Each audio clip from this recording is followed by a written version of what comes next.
대단한 얘기를 말씀을 드리고 싶어요. 그래서 스피치는 뭐 듣고 쓰는 언어 교육도 좋고 또 즐겁게 문화 속에서 언어 교육을 시키시는 것도 아주 좋습니다. 단지 꾸준히 이게 몇 년간 7년, 8년 동안 꾸준히 시키시는 게 좋고요.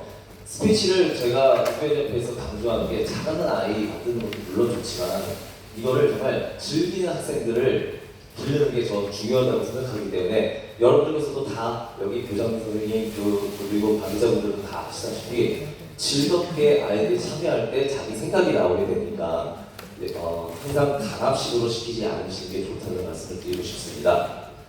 그래서 웅변이 K-스피치가 필요한 이유가 다 아시다시피 우리 아이들한테는 잠재력이 많이 있어요. 저도 깜짝깜짝 놀랄 정도로 아이들을 가르쳐서 예전에 그걸 많이 경험을 했는데 잘하는 학생들은 더 잘하게 만들고 그리고 정말 소심하고 남 앞에 절대 쓸 수 없는 아이들 그런 아이들한테는 정말 큰 변화를 가져올 수 있는 계기가 돼요. 그렇기 때문에 부모 또한 헤어놓고 학생들에게는 부모 자식 간의 사이의 벽을 깰 수 있는 거 한국 문화 속에서 살아오신 부모님들께서 이곳에서 자란 학생들과 문화가 100% 교류되고 마음을 교류하기 위해서는 한국어를 못하면 저는 절대로 불가능하다고 생각해요. 그래서 같은 문화를 공유할 때 더 부모 자식 간에 또 대화도 많아지고 공감대가 형성이 되고 또 이중언어 하면 좋잖아요. 일단 왜 영어만 잘하면 되겠어요? 이중언어 퍼펙트하게 한국말도 잘하고 영어도 잘하는 학생들을 충분히 키울 수가 있는데 제가 개인적으로 학원을 하지만 학원에 오셨을 때도 부모님이 저랑 한국말을 잘하시다가 갑자기 아이한테는 영어를 쓰세요. 그래서 저는 그게 되게 안타깝더라고요. 그게. 영어가 아니라 한국어가 가족관계의 언어가 꼭 돼야 된다는 거. 그래서 스피치를 꼭 물론 한글 학교를 꾸준히 다니면 될 수 있어요. 하지만 스피치도 시키시면 그만큼 효과가 있다는 말씀을 드리고 싶습니다. 다음 과정으로 넘어가서 제가 드릴 말씀이 뭐냐면은 웅변이 예전부터 여러분들 다 아시잖아요. 이연사 하면서 이렇게 기계처럼 손 딱 이렇게 하면서 하는 시대는 이미 제 생각에는 지났습니다. 이게 계기가 언제부터 되냐면은 옛날에 2015년 전 이전까지는 대통령 연설 대변인 웅변 학원 원장님들이 대거 나왔어요. 세계 웅변 대회에. 왜냐? 그분들은 대통령상을 얻음으로써 그걸 뭐 나쁘게 얘기한다는 거지. 좋게도 표현할 수 있지만 나쁘게 얘기하면 학원에 걸어놓고 학생들을 많이 지죠. 저 사람 대통령상 받은 사람이다. 대통령상 받은 원장이다. 좋잖아요. 그래서 그런 분들이 많이 나오셨기 때문에 또 그런 분들이 대통령상을 거의 다 가져가셨어요. 근데 정확히는 기억이 안 나지만 2017년도부터 바뀐 게 그런 쟁쟁한 분들을 다 제치고 미국에 있는 10학년 학생이 대통령상을 받게 됩니다. 정말 자기 얘기를 했어요. 자기 얘기를 하고 물론 외침이다 했어요. 외침도 했지만 자기 얘기를 하고 제목도 기억이 나요. 올 세러머니라고 해서 그걸 스피치로 엮으면서 그 여학생이 대통령상을 수상하게 됩니다. 그 옆에는 그 버스 안에 옆에는 어떤 분이 계셨냐면 14년 동안 대통령상을 받으려는 웅변학원 원장님께서 그 대통령상을 허탈하게 바라보시면서 휴게소에서 내렸는데 대통령상을 갖다가 의자에 집어던지고 나갔어요. 그 학생이. 그래서 그 원장님은 그걸 보고 저게 그런 상이 아닌데 내가 14년 동안 그분도 그 이후로 그분은 안 나오셨어요. 이제 더 이상 포기하시고 그래 이 얘기를 왜 말씀드리냐면 이제 기계처럼 하는 시대는 지났고 가장 공감받는 건 뭐냐면 본인 얘기.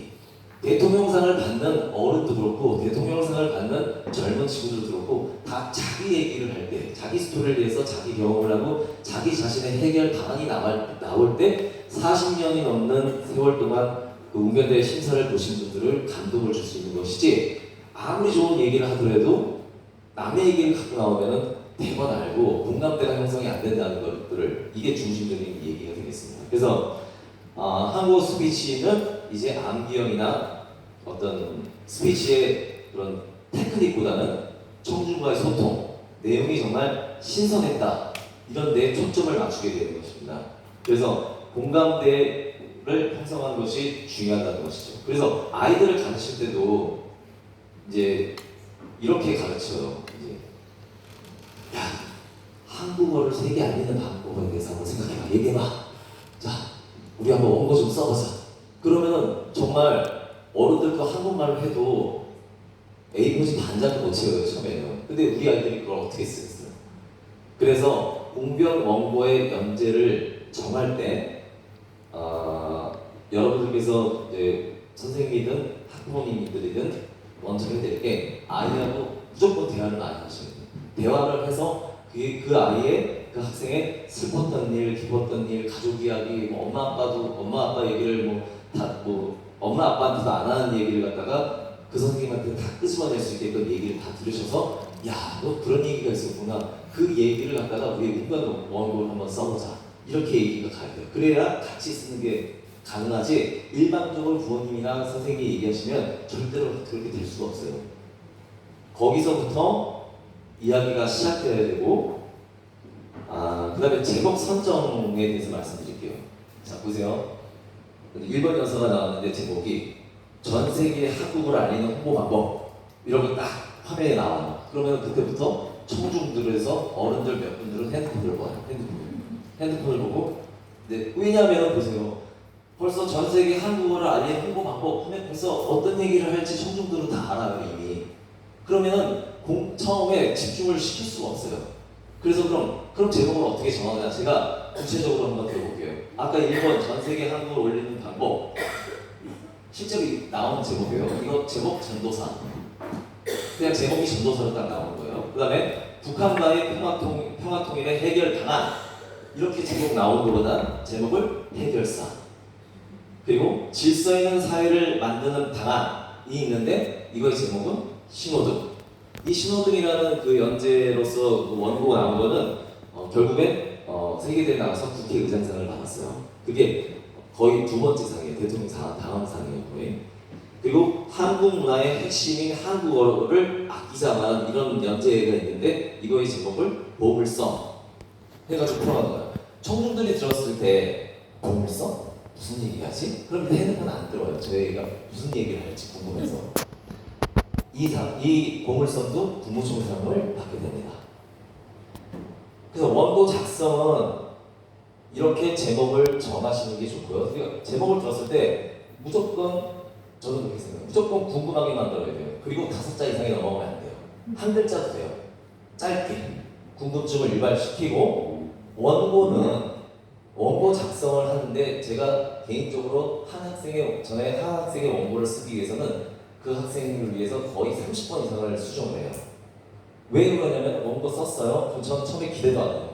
쓰고 나서 같이 해봐요. 같이 해보면 발음이 되는 게 있고 안 되는 게 있고 발음 안 되는 건 끝까지 안 돼요. 그럼 바꿔야 돼요. 그한테 강요하지 마시고 무조건 바꿔야 돼요. 그건 다른 언어로 쉬운 언어로. 그리고 나서 이제 원고를 써나가기 시작하죠.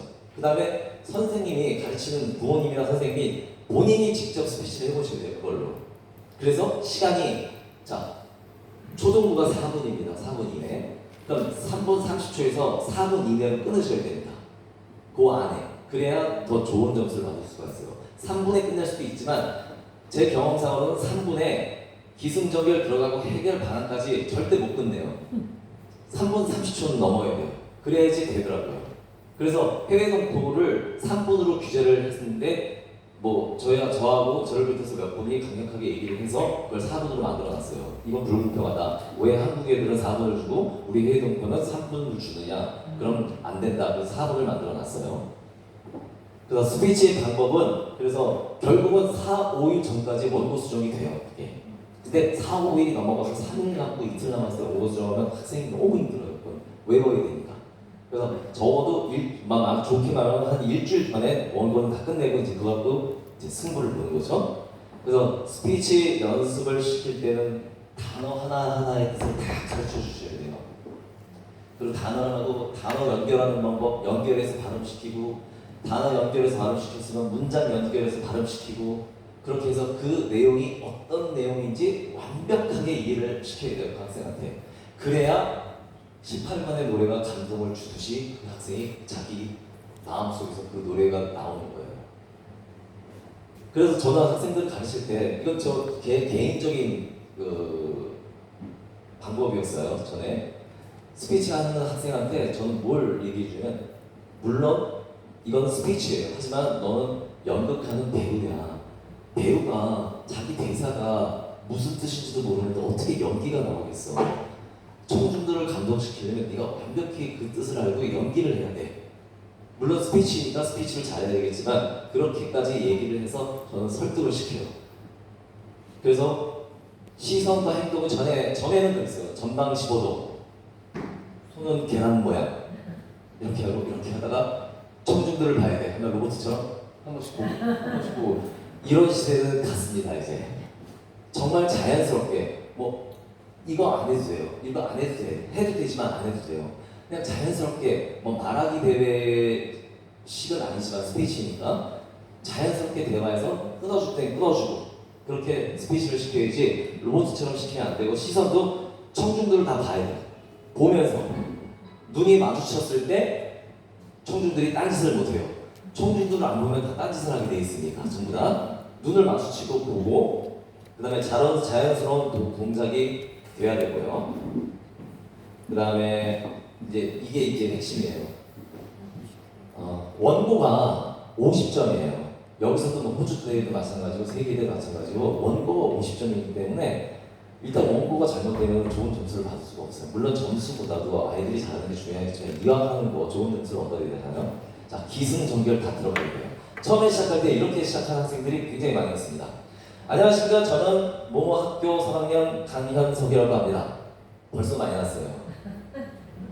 여기 이게 벌써 마이너스예요. 이렇게 시작하시면 안 되고 처음에 시작하실 때 청중들을 자기 얘기에 흡수하게끔 만들려면 자기의 스토리를 처음부터 나갑니다.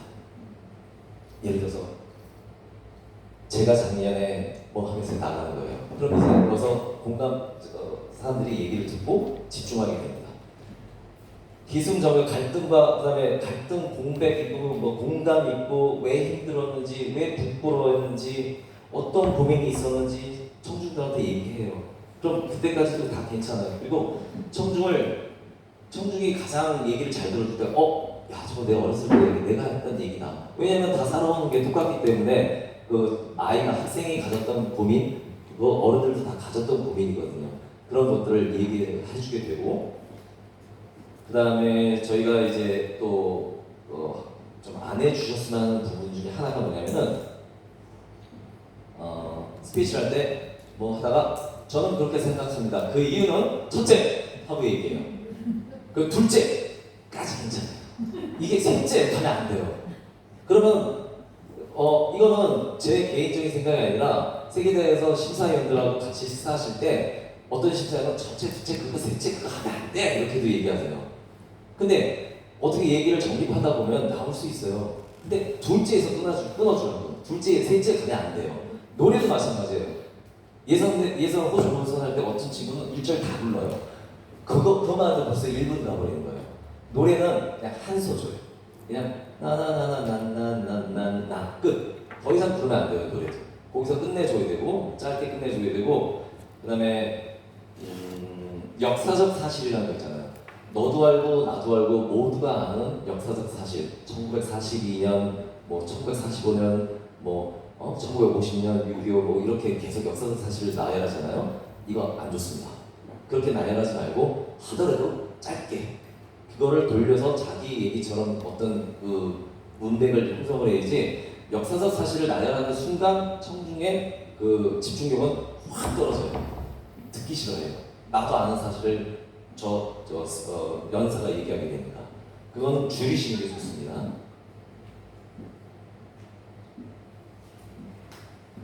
두 장을 얻었어요. 갑자기. 그 다음에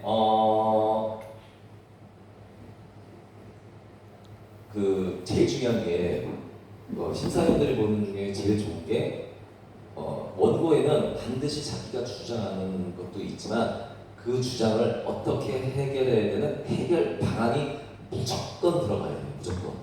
그 해결 방안이 없으면 원고 점수는 좋게 받을 수가 없어요. 그 해결 방안이라는 거를 부모님이나 선생님들이 같이 써주시는데 해결 방안이 분명히 들어갔음에도 불구하고 좋은 점수를 받지 못하는 경우들이 있어요. 왜? 초등학교 4학년이 해결 방안이라고 얘기하는데 국가 정책을 얘기해요.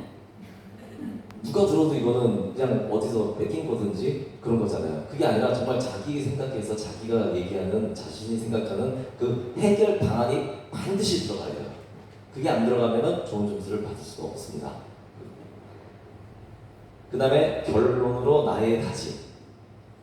마무리는 스피치 웅변이기 때문에 마무리는 이연사 외칩니다.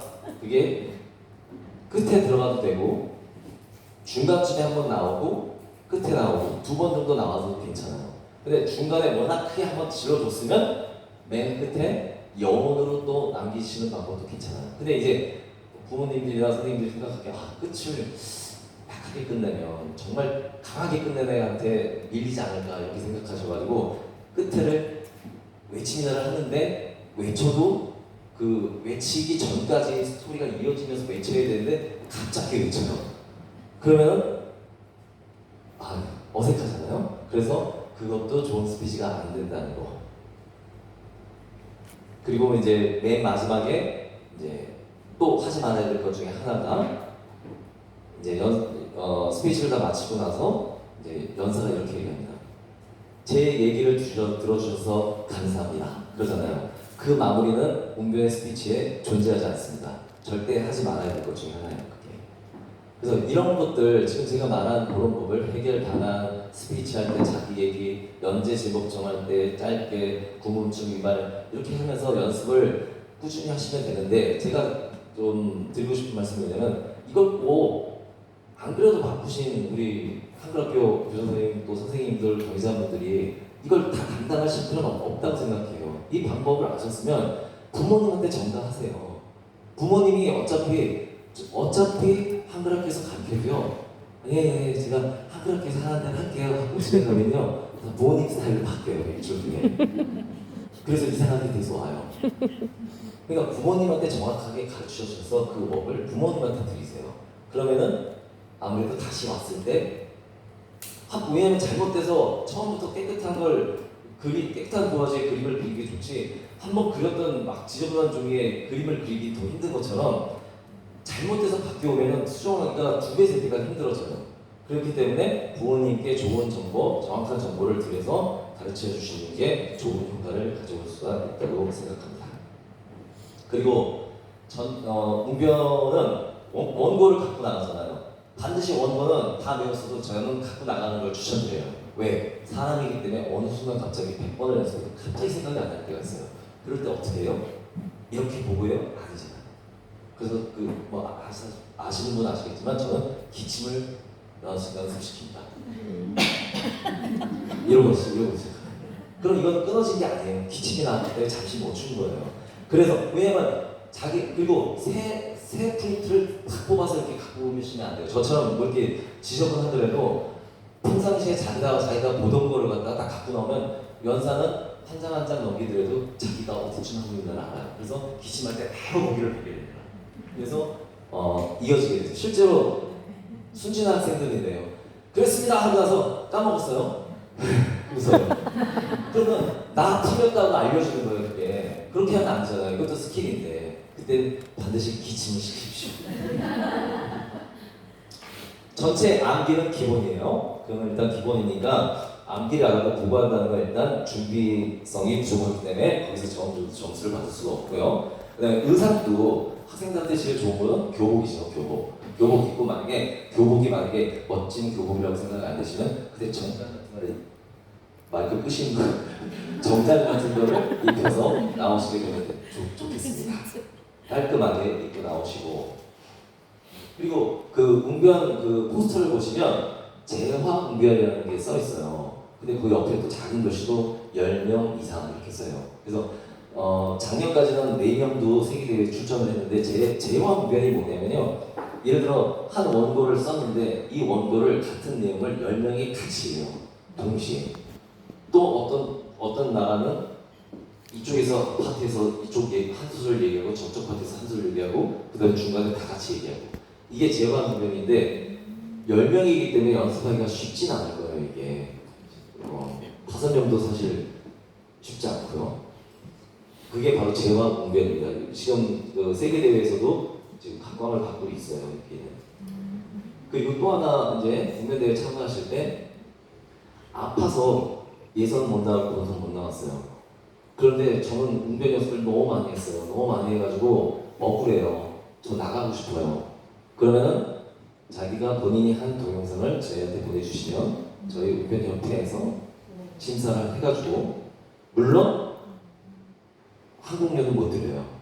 하지만 이 본인이 세계대회에 나가고 싶고 정말로 나갈 자격이 충분히 우리가 판단했을 때 된다. 왜냐? 호주 대표로 나가는 거기 때문에 원한다고 다 보내주진 않아요. 하지만 이 사람 정도, 이 학생 정도면 충분히 된다 하면은 저희가 세계운동협회에서 상의를 드려서 숙박은 해결해 드리지만 비행기표는 다시마 세계대회에 참여하실 수 있습니다. 그리고 또 하나